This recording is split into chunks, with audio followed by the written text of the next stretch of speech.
이제 완연한 가을이 되어서 산과 들에 보시면 아름다운 단풍들이 열려 있습니다. 맺혀 있습니다. 아름다운 단풍들이 이제 우리에게 정말 하나님의 그 은혜와 사랑을 보여주는 것만 같습니다. 그래서 우리가 이렇게 완연한 가을이 되면 하나님께서 주시는 많은 과실들을 우리가 얻을 수 있는데요. 특별히 우리가 많이 먹는 그 과실 중에 밤이 있죠, 밤. 그래서 그 밤에 보시면 밤송이가 이제 겉에 껍질에 보시면 아주 빽빽한 가시가 있는 것을 볼 수 있습니다.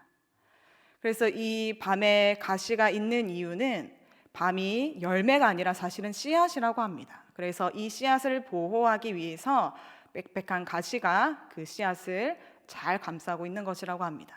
그래서 가을이 되면은 이 밤송이를 덮고 있는 이 가시가 더욱더 억세어진다고 하는데요. 그 이유는 바로 그 안에 있는 씨앗을 천적으로부터 보호해서 그 밤 열매가 더 풍성하게 익어가도록 하기 위함이라고 합니다. 오늘 우리가 하나님께서 주신 이 말씀을 통해서 이삭이 하나님의 그 언약의 복을 받았는데요. 그런데 그 언약의 복은 그냥 하나님께서 단순히 그의 삶에 풍족하고 그리고 넉넉한 복을 주신 것이 아니라 이렇게 겉으로 보기에 거칠고 그리고 혹독해 보이는 마치 밤송이 가시 같아 보이는 그러한 고난도 이삭에게 함께 주셨음을 우리는 볼 수 있습니다. 환경에 어려움도 있었고요. 척박한 땅에서 그리고 이삭의 주변에는 많은 대적들이 있었고 그리고 이삭과 또 더불어서 많은 그 배다른 형제들의 위협 또한 도사리고 있었습니다. 그리고 이삭이 살아가는 그 당시에 블레셋 사람들이 또 이삭을 위협하는 그러한 상황에 놓여 있는 그러한 시간을 이삭은 보내야만 했습니다. 이렇게 끊임없는 그 믿음의 시험을 이삭은 지나야만 했던 것입니다.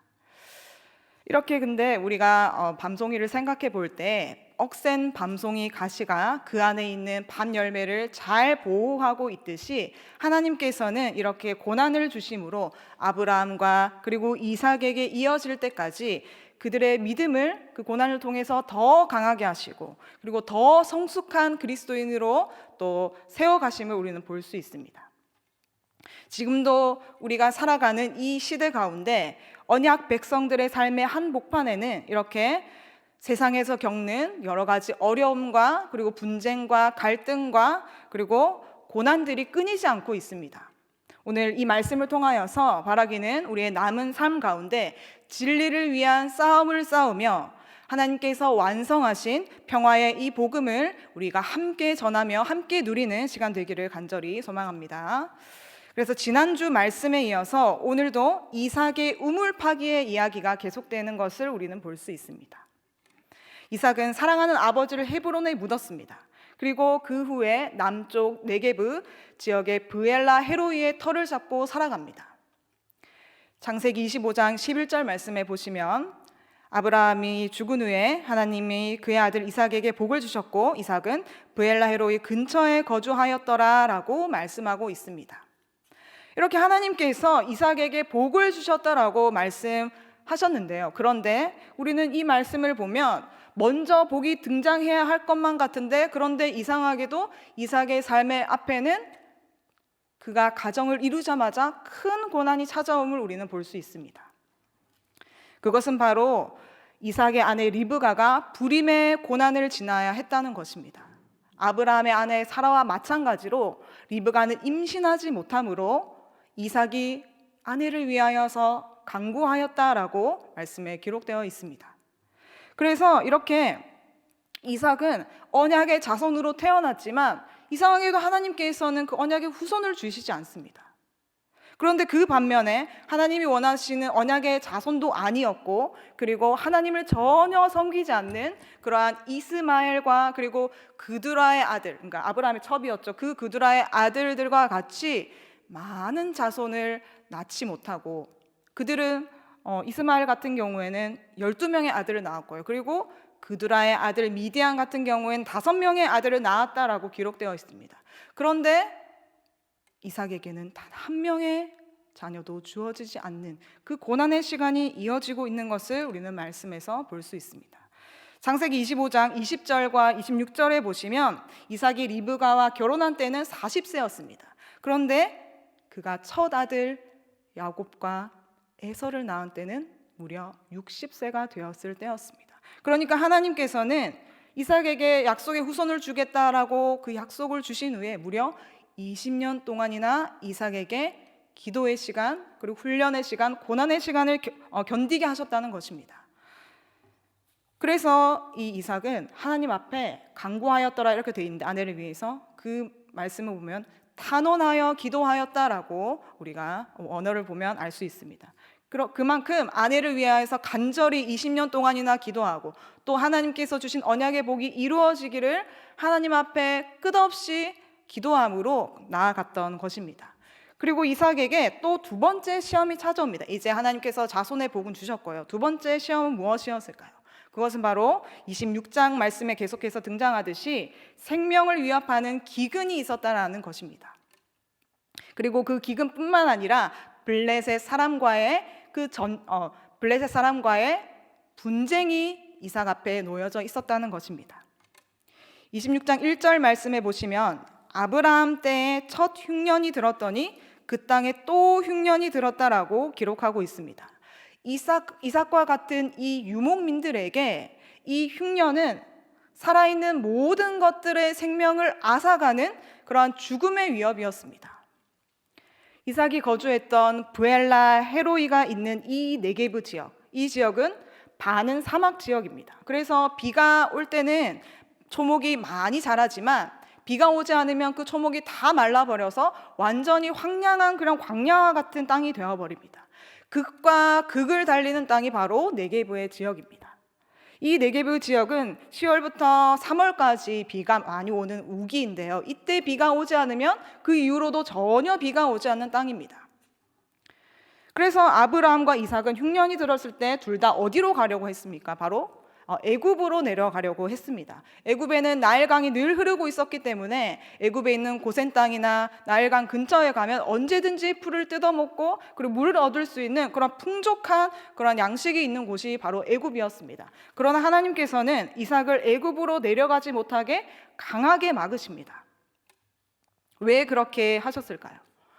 바로 이삭이 약속의 땅, 바로 이 가나안에 머물러서 하나님께서 명령하시고 약속하신 대로 하나님의 뜻을 이루어 가실 수 있도록 하나님께서 이삭을 이 그랄 땅, 그리고 이 네게브 땅에 두려고 하신 것입니다. 그래서 이 이삭은 브엘라 헤로이에서 애굽으로 가지 않고 이제 그랄에 도착해서 하나님의 말씀을 따라서 그랄에 머물게 됩니다. 그런데 이렇게 하나님께서는 그랄에 이삭을 머물라고 말씀하시고, 그리고 이삭에게 언약의 복의 말씀을 그에게 그대로 들려주십니다. 아브라함에게 주셨던 복, 내가 너와 영원히 함께 있겠다, 항상 함께 있겠다, 그리고 너의 자손이 번성하여서 네가 복이 되게 하겠다, 이 약속을 이삭에게 하시는데요. 그런데 이삭은 이 말씀을 듣고도 그의 마음에는 평강이 없었습니다. 그것은 바로 우리가 오늘 말씀 26장 말씀에 볼 수 있듯이 이삭은 그 블레셋 땅에 들어가서 평강을 누리지 못하고 하나님을 바라보지 못하고 블레셋 왕 아비멜렉을 속이려고 하는 그 속임과 거짓으로 자신의 두려움을 위장하는 그러한 모습을 볼 수 있습니다. 사실 아브라함 때와 다르게 이때 아비멜렉은 그때 아브라함 때의 아비멜렉과 이름은 똑같지만 다른 사람입니다. 그리고 이 아비멜렉은 이삭의 아내를 직접적으로 빼앗으려고 하지 않았어요. 그런데 이삭은 자기가 먼저 두려워하여서 그렇게 거짓으로 아비멜렉을 속이는 그러한 죄를 지었습니다. 하지만 이 그랄 땅은 하나님께서 이러한 부족하고 연약한 죄의 모습에도 불구하고 이삭의 어머니 사라를 보호해 주셨던 은혜의 땅이기도 합니다. 이 그랄 땅에서 아브라함은 그 전에 아비멜렉 왕에게 자기 아내 사라를 누이라고 속였는데 하나님께서 그 아비멜렉 꿈에 나타나셔서 아브라함의 아내를 범하지 못하도록 막아주셨습니다. 그 후에 아비멜렉은 이제 그 블레셋 땅에 아브라함이 거주하며 살 수 있도록 허락해 줍니다. 그리고 그때 바로 거기서 그랄 땅에서 아브라함은 우물을 파게 됩니다. 그러니까 하나님께서는 바로 아브라함 때에 그 흉년이 올 것을 예비하시고 이삭을 그랄 땅으로 만약에 나중에 이삭이 오게 되면은 아브라함이 먼저 파놓은 그 우물을 이삭이 취하여서 그 우물 곁에서 생활할 수 있도록 하나님께서 미리 예비해 두신 것입니다. 그래서 이렇게 이삭은 사랑하는 아버지 아브라함이 그토록 소망했던 그 약속을, 하나님께서 주신 그 땅의 약속을 바라보며 그랄 땅에서 어떻게 하였습니까? 바로 100배의 결실을 맺고 많은 씨앗을 뿌려서 하나님께서 주시는 풍족한 물과 양식으로 그 흉년의 때를 피할 수가 있었습니다. 이렇게 황량한 광야와 목초지를 결정하는 것은 인간의 지혜와 노력이 아니라 바로 우리 하나님이셨던 것입니다. 하나님께서는 이렇게 비를 내려주시면, 네게브 땅에 비를 내려주시면 100배의 결실을 거두지만 비를 주시지 않으면 수확이 전혀 없는 그 땅 가운데 바로 이삭을 두시고 철저한 하나님의 신뢰, 하나님을 신뢰하는 그러한 믿음의 모습, 그리고 하나님을 의지하는 모습, 그리고 순종하는 모습을 바로 이삭에게 원하셨던 것입니다. 바로 그래서 이 네게브 땅은 하나님께서 이삭을 위해 마련해 두신 신앙의 훈련소였던 것입니다. 이렇게 하나님께서는 지금 여기에 있는 우리에게도 말씀하십니다. 우리가 이곳 가운데에서 하나님께 대한 순종을 배우고 그리고 의지를 배우고 하나님께 대한 그 강력한 믿음을 길러나가기를 하나님께서 원하십니다.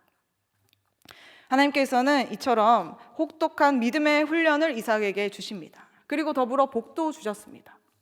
이러한 훈련을 거치며 이삭은 그 그랄 땅에서 마지막 우물, 르호봇이라는 우물을 얻게 됩니다. 그 르호봇이라는 우물의 뜻은 무엇이었습니까?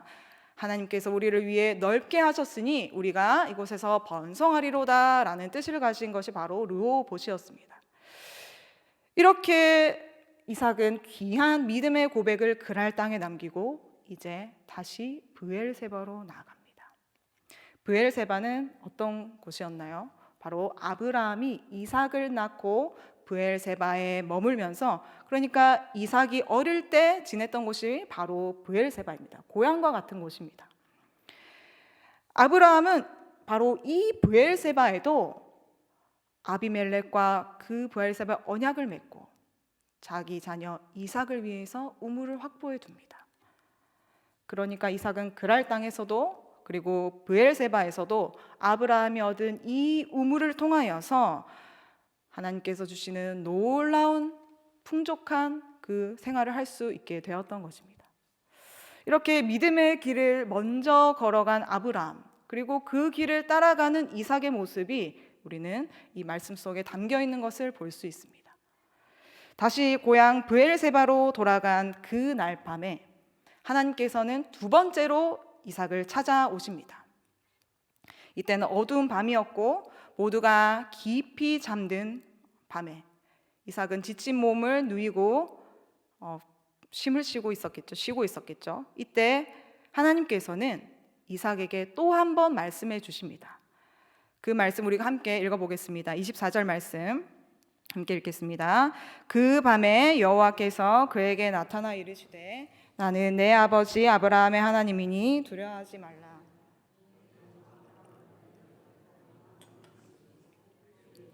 주어 내 자손이 번성하게 하리라 하신지라. 아멘. 그래서 이 깊은 밤에 하나님께서는 이삭을 찾아오셔서 이 언약의 말씀을 다시 들려주십니다. 이삭이 어디로 가든지 낙심하지 않도록 하나님의 약속을 신뢰하며 나아가도록 재차 언약의 복을 확증하시고 또 말씀하시고 계신 것입니다. 이렇게 이삭은 흉년의 때 그랄과 브엘세바에서 아브라함이 믿었던 그 하나님을 바라보았을 뿐만 아니라 바로 이삭을 진정한 평안의 길로 인도하시는 자신의 하나님 아버지 이삭의 하나님을 만났던 것입니다.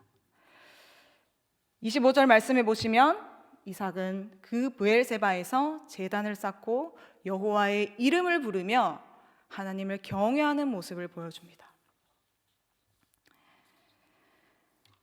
우리는 말씀으로 찾아오시는 이러한 하나님을 우리 삶 속에서 얼마나 깊이 만나고 있는지, 얼마나 또 자주 만나고 있는지 우리는 한번 이 말씀을 통해 생각해 보기를 원합니다. 그저 다른 사람이 만나는 그 하나님을 부러워하고 있지는 않은지, 정작 나는 나의 입술로 신실하신 나의 하나님을 얼마나 부르고 얼마나 예배의 자리 가운데 진정한 마음으로 나아가고 있는지 오늘 이 말씀을 통하여서 우리가 살펴보기를 소망합니다.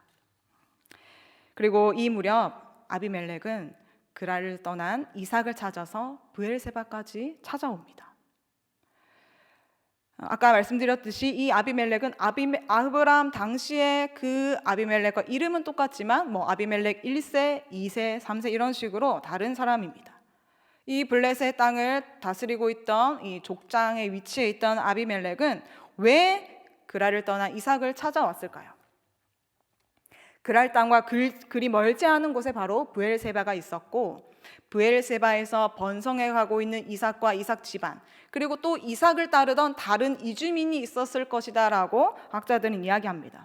그렇기 때문에 언젠가 그들이 그랄에서 그 이삭의 우물들을 빼앗은 그 일로 말미암아 그들이 앙심을 품고 이삭과 이삭의 무리들이 앙심을 품고 그랄로 찾아와서 우물을 빼앗으면 어떡하지? 이런 위기의식을 느꼈던 것입니다. 그래서 아비멜렉은 이삭과 화평의 언약을 맺자고 제안을 합니다. 이삭은 당연히 아비멜렉을 보자 불편한 마음이 들었습니다. 왜냐하면 우물도 다 양보하고 그리고 그 땅을 떠나왔는데 왜 여기까지 찾아왔는지 그렇게 이삭은 아비멜렉 앞에 불편한 기색으로 이제 질문을 합니다. 왜 찾아왔느냐고. 그런데 아비멜렉의 입에서는 예상하지 못한 고백이 나옵니다. 그것은 바로 28절과 29절의 말씀에 볼 수 있듯이 하나님께서 이삭 너와 함께 계심을 우리가 보았다. 그리고 너는 여호와께 복을 받은 자다. 그런데 이 말씀을 자세히 보시면 하나님께서 이삭에게 주셨던 언약의 복과 똑같다는 걸 알 수 있습니다. 하나님께서 이삭에게 내가 너와 함께 있을 것이다. 너에게 내가 복을 주었다. 너는 복이라고 말씀하신 그 약속의 말씀을 바로 대적인 아비멜렉의 입을 통해서 우리 하나님께서는 이삭에게 듣게 하시는 것입니다. 그러니까 이삭은 이 말을 듣고 하나님께서 정말 이 대적의 입에서도 하나님의 언약의 고백을 들을 만큼 하나님께서 나를 보호하고 계시는구나 라는 것을 이삭은 느꼈을 것입니다.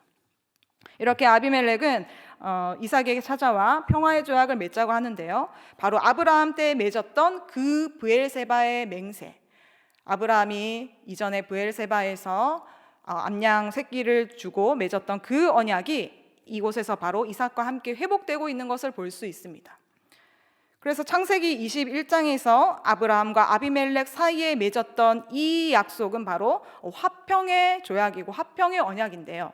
바로 이것을 먼저 블레셋 왕 아비멜렉과 그의 종들이 깨었지만은 하나님께서 이삭 때에 와서 다시 회복해 가고 계시는 것을 우리는 볼 수 있습니다. 그래서 이들이 이제 화평한 관계로 들어가는데요. 성경에서 말하는 화평이나 평안이나 그리고 평화 이런 말은 바로 히브리어로 샬롬이라고 말합니다. 똑같은 단어를 씁니다. 그런 특별히 화평이라고 하면은 둘 사이의 그런 갈등과 분쟁이 해소된 그러한 상태를 말합니다. 그래서 브엘세바의 이 맹세는 아비멜렉과 그리고 이삭 사이에 맺어진 화평의 조약이라고 할 수 있습니다. 이삭은 이렇게 아브라함 때에 맺은 브엘세바의 언약이 회복되고 그 회복을 누리면서 결코 같은 땅에서 그 네게브 땅에서 누릴 수 없었던 평안을 하나님께 주시는 그 귀한 평강을 이삭은 누릴 수 있게 되었습니다.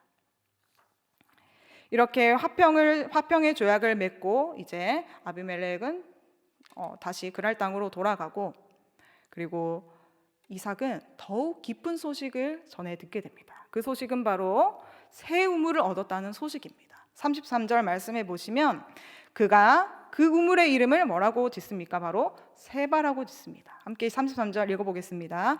그가 그 이름을 세바라 한지라. 그러므로 그 성읍 이름이 오늘까지 브엘세바더라. 아멘. 그래서 33절 말씀에 바로 이 7번째로 얻은 우물을 이삭은 세바라고 부릅니다. 이 세바라는 것은 뜻을 보면요, 7이라는 뜻이 있고 그리고 맹세라는 뜻이 있습니다. 그러니까 하나님께서 이 이삭에게 허락하신 이 7번째 우물은 바로 블레셋 왕이 이삭과 함께 계신 하나님께 복종하여서 이루어진 그러한 화평을 보여주고, 또 한편으로는 이 우물 이름에는 하나님의 살아계심을 분명하게 보여주는 그 블레셋과 같은 대적들에게 하나님의 위대하심을 보여주는 경고의 의미도 담겨 있습니다. 왜냐하면 7번째 우물을 내신 하나님께서는 8번이고 9번이고 10번이고 계속해서 이삭을 위해서 언제든지 우물을 내실 수 있는 생명의 근원임을 보여주는 것이 바로 이 세바라는 우물인 것입니다. 그래서 7이 또 성경에서 완전한 수를 의미하듯이 하나님께서는 이삭에게 이러한 완전한 화평의 상태를 누리게 해 주셨습니다. 이렇게 브엘세바는 하나님께서 주신 은혜로 말미암아서 2개의 물 근원이 그곳에 있었고요. 그리고 계속해서 우물이 또 발견되었고, 그리고 그 브엘세바는 나중에 남유다 왕국이 이루어진 후에 어엿한 도시로 번성하여져서 그곳에 또 우물터와 아주 거대한 물 저장소까지 세워지는 그러한 놀라운 역사도 기록되어 있습니다. 그래서 오늘도 그 유적지에 그런 우물터가 여전히 있다고 합니다.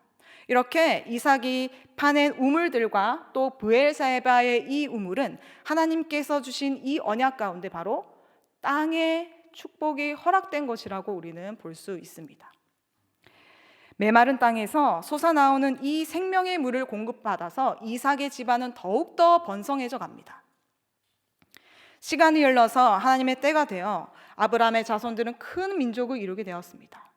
그리고 하나님께서는 정식 국가의 형태를 갖춘 그러한 하나님의 나라로 그들을 세워 가셨습니다. 시내산에서 하나님 나라의 기틀이 되는 율법과 계명을 주시고, 그리고 가나안 정복 전쟁을 통하여서 이스라엘에게 단에서 브엘세바까지 북단에서 최남단까지 그 모든 가나안 영토를 주시는 그런 은혜를 이스라엘이 누리게 해 주셨습니다. 이렇게 하나님께서는 아브라함의 언약의 복, 땅과 자손, 그리고 하나님의 통치의 실현을 통하여서 하나님의 백성들, 이삭과 같은 믿음의 자녀들이 이 죄로 오염된 세상을 정화시키는 그러한 사명으로 그 제사장 나라로 살기를 원하셨습니다. 그리고 하나님 그뿐만 아니라 아브라함의 혈통에서 난 다윗을 세우시고, 또 언약 백성들이 하나님의 통치에 순종하기를 원하셨습니다. 그러나 모든 인간 왕은 하나님의 율법을 온전하게 지킬 수 없었고, 그 이후로 우리 하나님께서는 완전한 하나님의 계명과 율법과 모든 하나님의 뜻을 이루실 위대한 왕 다윗의 후손으로 오신 아브라함과 이삭과 야곱의 그 족보를 완성하실 예수님을 이 땅에 보내주셨습니다. 이렇게 예수님께서 시작하신 나라는 세상 나라에 침투하여서 번성하는 나라, 겨자씨 한 알이 땅에 떨어져서 온 새가 깃들일 만큼 이 땅 가운데 번성해가고 또 번성해가고 결국엔 세상 나라를 모두 이기고 완성될 그 하나님의 나라입니다. 그런데 우리가 이 완성을 향해 나아가면서 계속해서 이 땅에는 하나님을 대적하는 자들과 그리고 거룩한 하나님의 백성들 사이에 갈등과 분쟁과 그리고 여러 가지 고난과 고통이 있다는 것을 우리는 바라보아야 합니다. 이삭과 평화의 맹세를 했던 이 블레셋 족속은 이 평화의 언약을 깨버립니다. 블레셋과 이스라엘 나라 사이에 12번의 전쟁이 있었습니다. 그리고 이삭이 여호와의 이름을 부르며 나아갔던 그 브엘세바는 그 믿음의 증표를 주시고 하나님의 언약의 근거지였던 브엘세바는 이후에 이스라엘이 타락하여서 그곳에 우상의 제단을 세우고 그곳은 하나님의 이름을 더럽히는 곳으로 전락하고 말았습니다. 그래서 아모스 선지자는 사마리아와 브엘세바의 신들을 의지하여서 사마리아나 브엘세바로 나아가지 말라 이렇게 경고하기도 했습니다. 이렇게 브엘세바에서 맺은 두 사람의 언약, 이삭과 아비멜렉 간의 언약은 인간의 죄악과 완악함으로 깨어지고 맙니다. 그러나 에스겔 선지자는 이렇게 멸망당한 남유다를 향하여서 하나님께서 영원한 언약, 화평의 언약을 주실 것이다 라고 선포합니다. 에스겔 37장 26절 말씀을 우리가 함께 보겠습니다. 함께 읽겠습니다. 내가 그들과 화평의 언약을 세워서 영원한 언약이 되게 하시고 또 그들을 견고하고 번성하게 하여 내 성소를 그 가운데에 세워서 영원히 이르게 하리니. 아멘. 예수님께서는 이렇게 예수님께로 나아오는 갈급한 심령들에게 구원과 생명과 평안과 진정한 화평을 주셨습니다. 그 언약을 이루시기 위해, 화평의 언약을 이루시기 위하여서 자신의 몸을 십자가에서 깨뜨리셔서 이 완전한 은혜의 언약, 화평의 언약을 회복해 주셨습니다. 그래서 누구든지 예수님을 믿는 자에게 나아오면 예수님께서 주시는 영원한 생명과 평안을 얻을 수 있도록 우리 예수님께서 바로 이 언약을 세우셨다는 것입니다.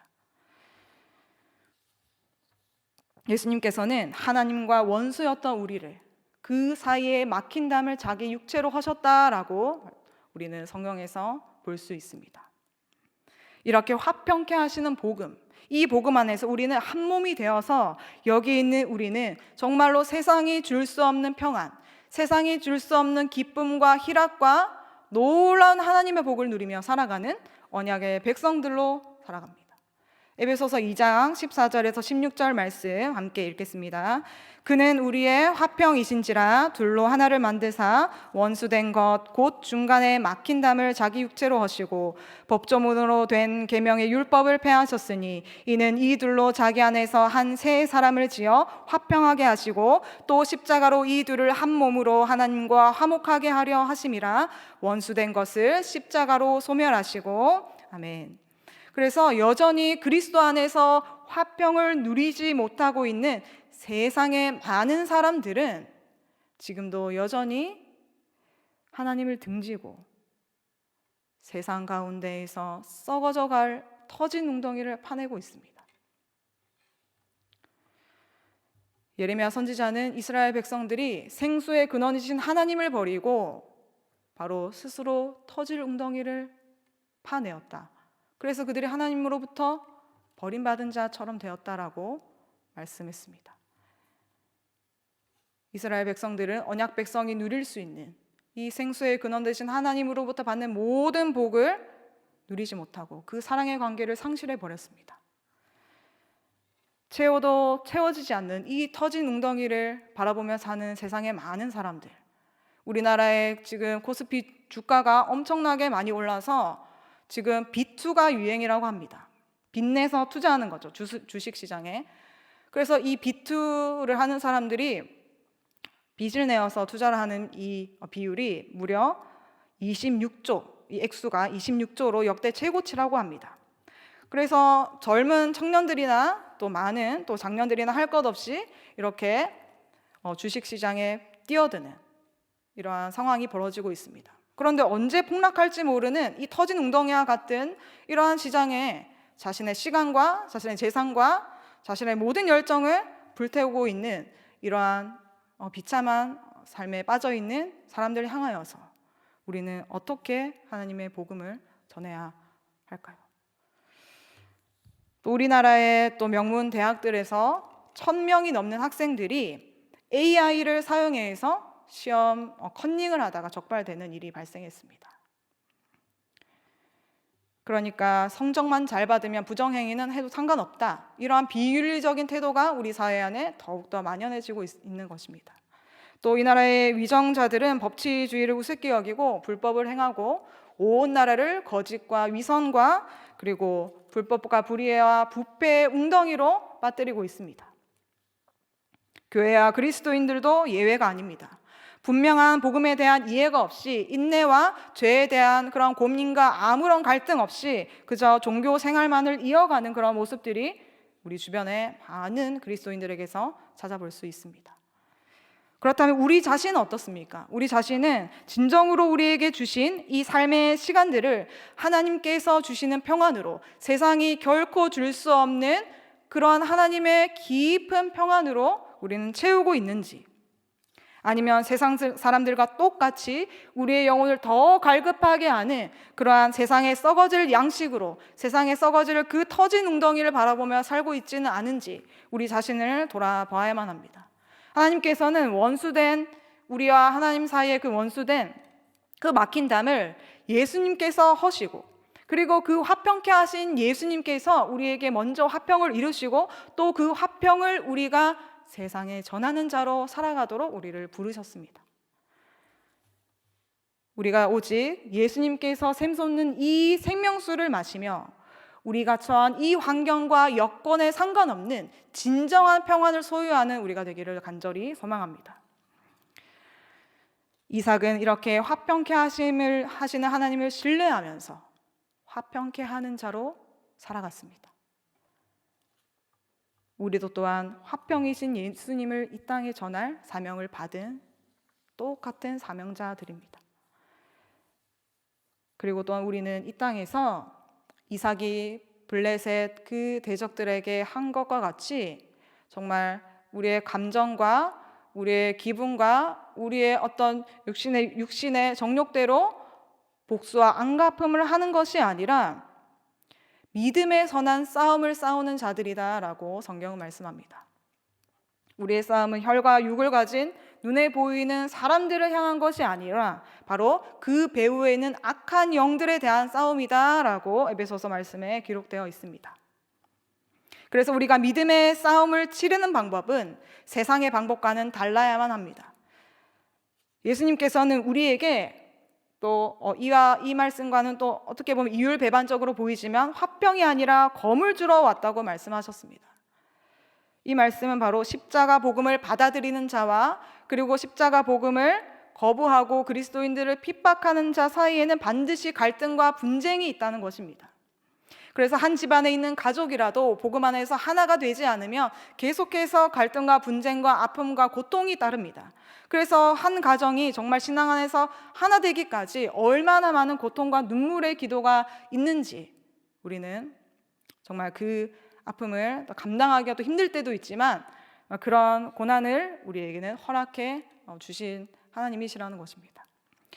예수님께서는 결코 전쟁 없는 평화를 말씀하시지 않으셨고요. 그리고 갈등 없는 평안, 그리고 불화 없는 화평, 그러니까 아무런 죄에 대한 치열한 고민 없이 피 흘리기까지 싸우는 그러한 치열한 고민 없이 누리는 평화에 대해서 말씀해 주시지 않으셨습니다.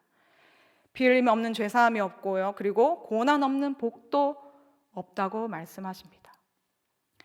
예수님께서는 이 복음이 정말 창세기의 믿음의 조상들뿐 아니라 이 교회의 역사 속에서 이 복음으로 인하여서 얼마나 많은 사람들이 믿음의 피를 흘려야 했는지 우리에게 기억하라고 하십니다.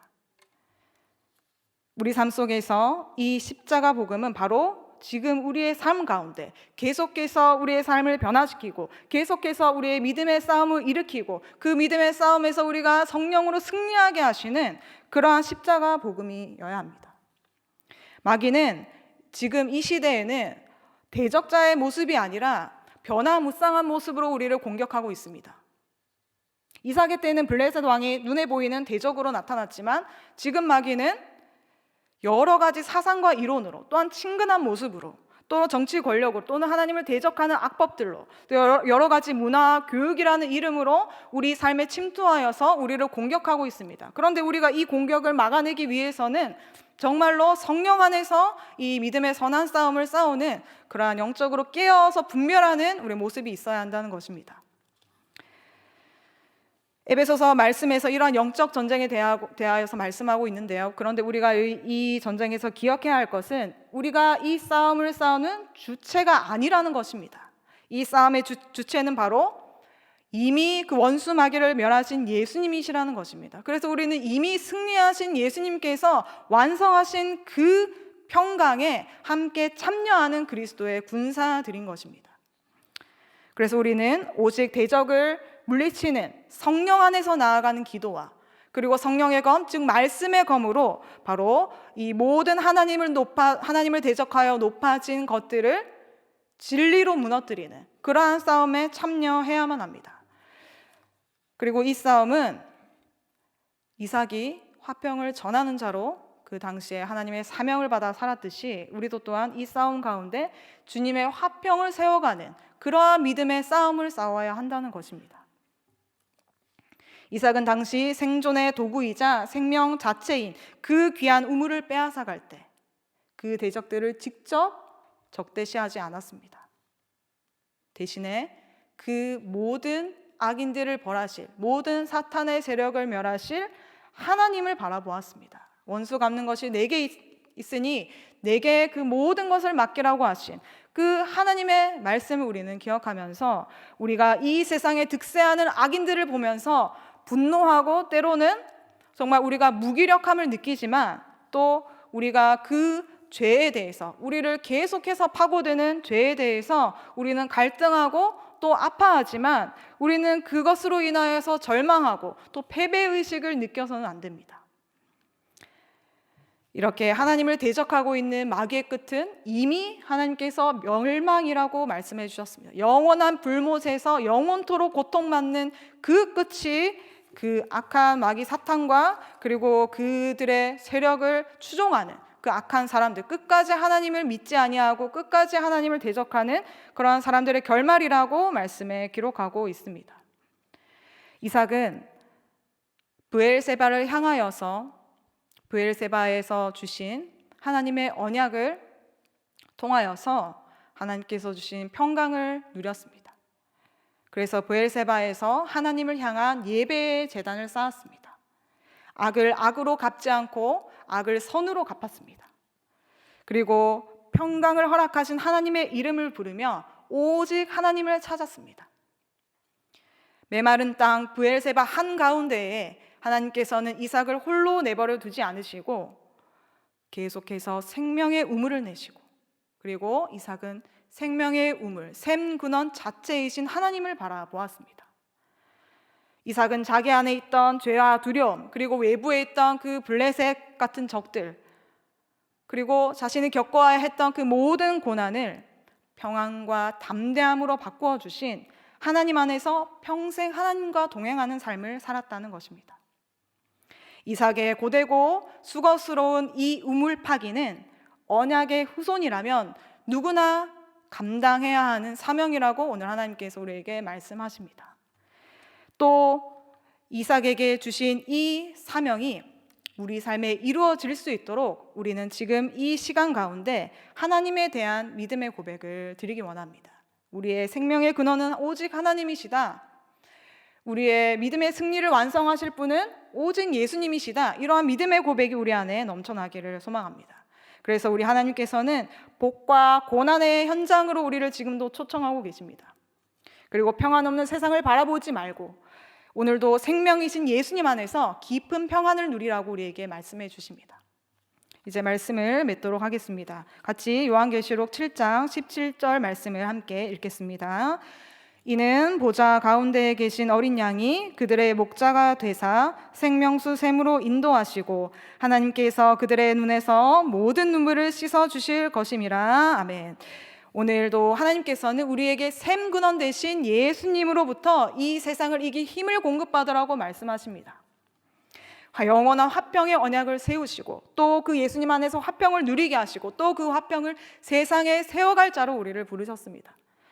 화평은 없고 분쟁만 가득한 이 세상 가운데에서 진정으로 우리가 화평이신 그리스도만을 소망하며 더 가까이 그리스도를 갈망하며 진리로 거짓을 이기는 믿음의 선한 싸움을 싸워나가는 우리가 되기를 간절히 소망합니다. 그래서 우리가 끝까지 참고 인내함으로 모든 싸움이 끝날 그날에 우리가 다 함께 하나님 품에 안겨서 우리의 모든 고통과 아픔을 씻어주실 그날을 소망하며 오늘도 우리의 삶의 자리에서 성령 안에서 기도로 또 말씀으로 분투하며 그리스도인의 진정한 화평을 세워가는 우리 가정과 우리 교회와 우리 자신이 되기를 간절히 소망합니다.